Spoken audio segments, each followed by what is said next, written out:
President's rule. In India, President's rule is the suspension of state government and imposition of direct union government rule in a state. Under Article 356 of the Constitution of India, if a state government is unable to function according to constitutional provisions, the union government can take direct control of the state machinery.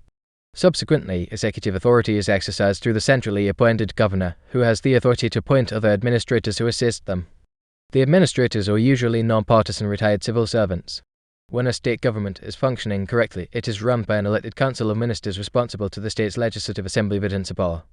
The council is led by the chief minister, who is the chief executive of the state. The governor is only a constitutional head. However, during President's rule, the council of ministers is dissolved, vacating the office of chief minister. Furthermore, the Vidhan Sabha is either prorogued or dissolved, necessitating a new election. Prior to 2019, the constitution of the state of Jammu and Kashmir had a similar system of governor's rule under Section 92.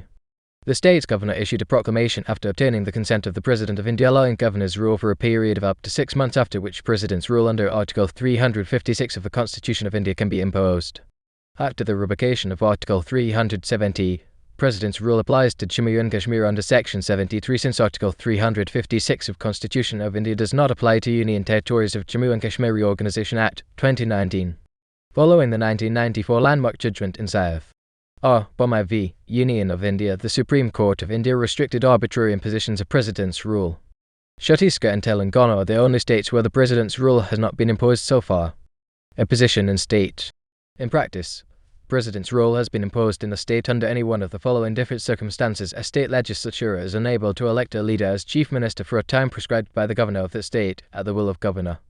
Breakdown of a coalition leading to the chief minister having minority support in the House and the chief minister fails/will definitely fail to prove otherwise within a time prescribed by the governor of the state. Loss of majority in the assembly due to a vote of no confidence in the House.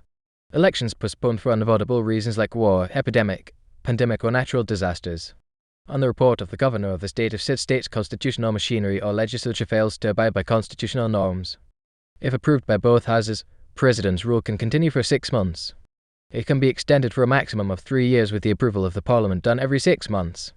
If the Lok Sabha is dissolved during this time, the rule is valid for 30 days from the first sitting of the Lok Sabha, provided that this continuance has already been approved by Rajya Sabha. The 44th Amendment Act of 1978 introduced a new provision to put a restraint on the power of Parliament to extend the President's rule in a state. According to this provision, the President's rule can only be extended over a year every 6 months under the following conditions: there is already a national emergency throughout India, or in the whole or any part of the state. The Election Commission certifies that elections cannot be conducted in the state. President's rule can be revoked at any time by the President and does not need Parliament's approval. Until the mid-1990s, President's rule was often imposed in states through the abuse of authority of governors who were in collusion with the Union government. The Supreme Court of India in March 1994 established a precedent in South Burma v. Union of India, due to which such abuse has been drastically reduced. Imposition in Union Territories with a Legislative Assembly. Article 356 is not applicable to Union Territories, so there are many ways by which President's rule can be imposed in different Union Territories with a Legislative Assembly. Jammu and Kashmir. Until the revocation of Article 370 and bifurcation into 2 Union Territories, President's rule applied after the application of Governor's rule for 6 months. After the revocation and bifurcation, the reorganized Union Territory of Jammu and Kashmir is subject to the Section 73 of the Jammu and Kashmir Reorganisation Act 2019, which is used to impose President's rule, as the Article 356 is not applicable to Union Territories. The provision states: Delhi. In NCT of Delhi, President's rule is applied on the basis of Article 239ab of the Constitution of India, as the Article 356 is not applicable to Union Territories, which reads thus: Puducherry.